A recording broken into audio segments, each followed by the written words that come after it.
নমস্কার, তোমাদের সকলের প্রিয় পাঠশালায় আরো একটি নতুন ক্লাসে তোমাদের সকলকে জানাই স্বাগত।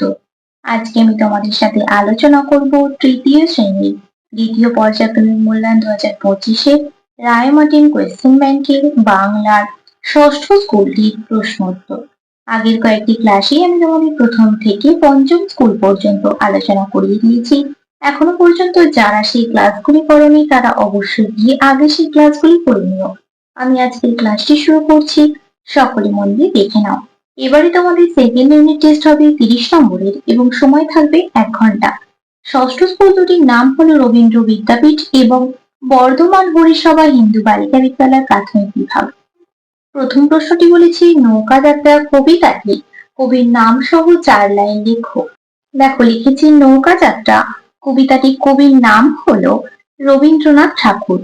মধুমাছির ওই যে নৌকাখানা বাঁধা আছে রাজগঞ্জের ঘাটে, কারো কোনো কাজে লাগছে না তো, বোঝাই করা আছে কেবল পাটে। দুই প্রশ্নটি বলেছে সঠিক উত্তরটি বন্ধনী থেকে খুঁজে লেখো। ঘন বনে গাছগুলো ছন্ন ছাড়া কাছাকাছি অনেক দূরে দূরে থাকে। ঘন বনে গাছগুলি কাছাকাছি থাকে। পরবর্তী পৃষ্ঠায় কি প্রশ্ন দেওয়া আছে দেখে নেওয়া যাক।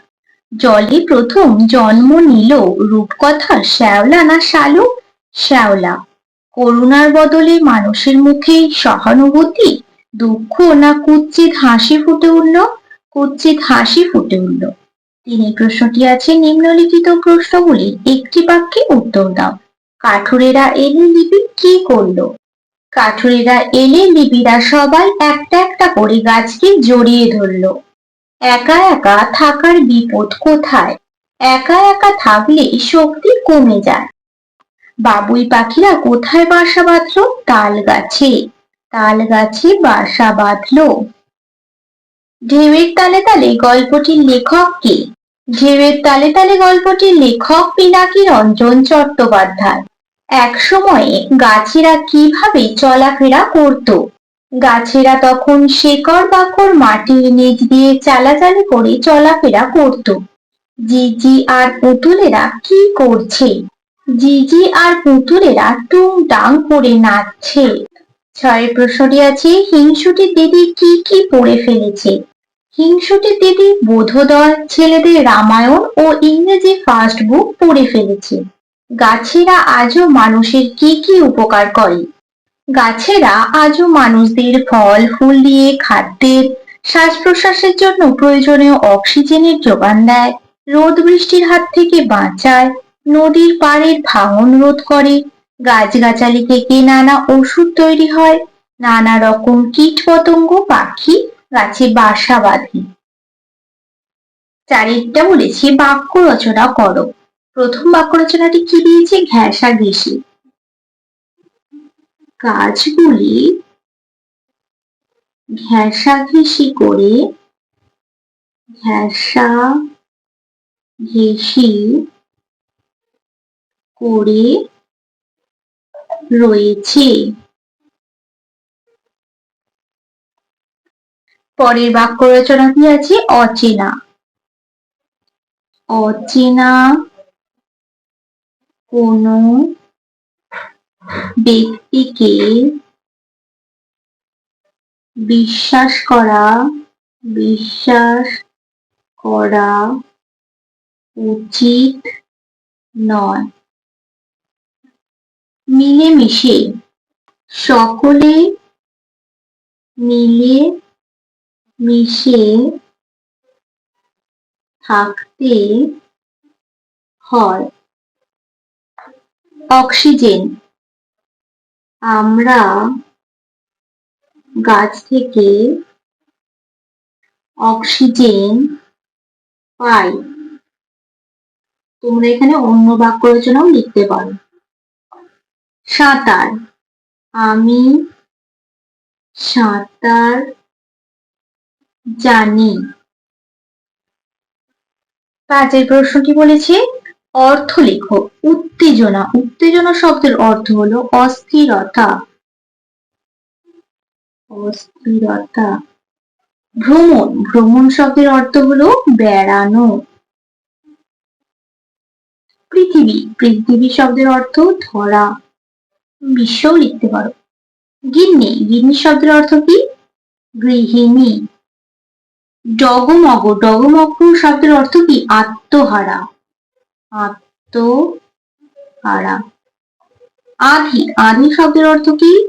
ধূলি ঝড়। ছয়টা বলেছি বিপরীত শব্দ লেখো। আছে, আছে বিপরীত কি? নেই। ভিজে, ভিজে বিপরীত শুকনো, শুকনো। ওঠে, ওঠে বিপরীত নামে।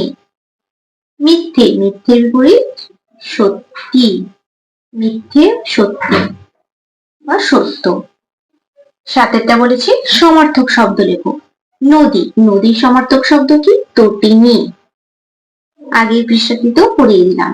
গাছ, গাছের সমর্থক শব্দ কি? বৃক্ষ।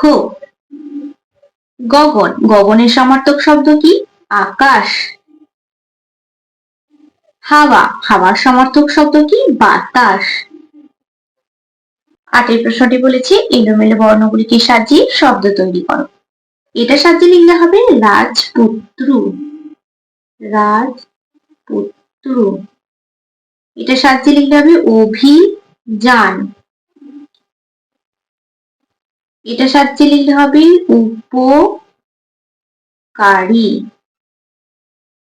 এটা সাজিয়ে লিখলে হবে তেপান্তর। তারপরে নয়টা বলেছে বর্ণ বিশ্লেষণ করো। ক্লোরোফিল, কয়ে লয় ওকা আছে প্রথম, তাহলে ক যোগ ল যোগ ও, কয়ে লয় ওকা হয়ে গেল। তারপর কি আছে? রয়ে ওকা, র যোগ ও। তারপর কি আছে? ফয়ে হর্ষই, প যোগ হর্ষই। তারপর কি আছে? ল, ল যোগ অ। তারপর হচ্ছে আশ্চর্য। তোমরা এইভাবে ভেঙে ভেঙে কেটে কেটে বানান করে করবে, দেখবে তোমাদের বর্ণ বিশ্লেষণ গুলো ভুল হবে না। তারপরে কি আছে? আশ্চর্য, আ যোগ তালবস্যই চয়ে, তালবস্য যোগ চ যোগ অ।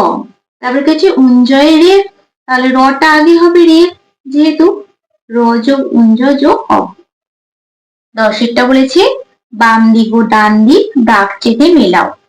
দেখো, বাঙালি শৈশবে জড়িয়ে এক কবি, এটা কি হবে?